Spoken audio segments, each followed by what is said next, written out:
બોરસદ શહેરમાં સરસ્વતી હાઈસ્કૂલમાં ફી નહીં ભરનાર બાળકોને વર્ગખંડમાંથી બહાર કાઢી લોબીમાં બેસાડી દેતા જે વિડીયો વાયરલ થતા જેના કવરેજ કરવા ગયેલ મીડિયા કર્મચારીઓ ઉપર હુમલો કરનાર કુખ્યાત પપ્પુ રબારી અને સંચાલક વિરુદ્ધ બોરસદ ટાઉન પોલીસ મથકે ગુનો નોંધી પોલીસે આરોપી પપ્પુ રબારીની ધરપકડ કરીને વધુ તપાસ હાથ ધરી છે। સરસ્વતી હાઈસ્કૂલના ફી નહીં ભરનાર વિદ્યાર્થીઓને વર્ગખંડની બહાર કાઢી મૂકવાનો વિડીયો વાયરલ થતા જે ઘટનાનું વિડીયો કવરેજ કરવા ગયેલા મીડિયા કર્મચારીઓ પર શાળાના સંચાલક સંજય પટેલે ભાડૂત ગુંડાઓ બોલાવતા કુખ્યાત પપ્પુ રબારીએ આવીને મીડિયાના કર્મચારીના મોબાઈલ માઇક ફેંકી દઈ દંડાઓ મારીને ટાંટિયા તોડી નાખવાની ધમકીઓ આપી હતી। જે બનાવ અંગે બોરસદ ટાઉન પોલીસે સરસ્વતી સ્કૂલના સંચાલક સંજય પટેલ અને કુખ્યાત પપ્પુ રબારીની વિરુદ્ધમાં ગુનો નોંધી કાયદેસરની કાર્યવાહી હાથ ધરી હતી। કુખ્યાત પપ્પુ રબારીને ધરપકડ કરી હતી જ્યારે ઘટના બાદ ફરાર થઈ ગયેલા સંજય પટેલને ઝડપી પાડવાના ચક્રો ગતિમાન કર્યા છે। કુખ્યાત પપ્પુ રબારી વિરુદ્ધ એક માસ પૂર્વે વલ્લભ વિદ્યાનગર પોલીસ મથકમાં અપહરણનો ગુનો નોંધાયેલો છે જ્યારે અગાઉ શહેરમાં માર મારવા સહિતની જુદી જુદી ફરિયાદો નોંધાયેલી છે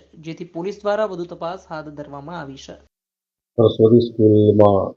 ટ્રસ્ટી દ્વારા જે વિદ્યાર્થીની ફી નહીં ભરેલી અને તેમને બહાર બેસાડવા બાબતે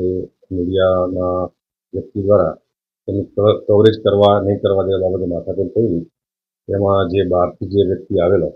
અને તેના દ્વારા મીડિયા પર જે હુમલો થયો હતો તેના વિરુદ્ધમાં ગુનો દાખલ કરી અને તેને નવા કાયદાની જોગવાઈ મુજબ અટક કરવામાં આવેલ છે અને તેનો ભૂતકાળનો ગુનાહિત ઇતિહાસ ચેક કરી તેના વિરુદ્ધમાં અન્ય કાર્યવાહી પણ કરવામાં આવશે।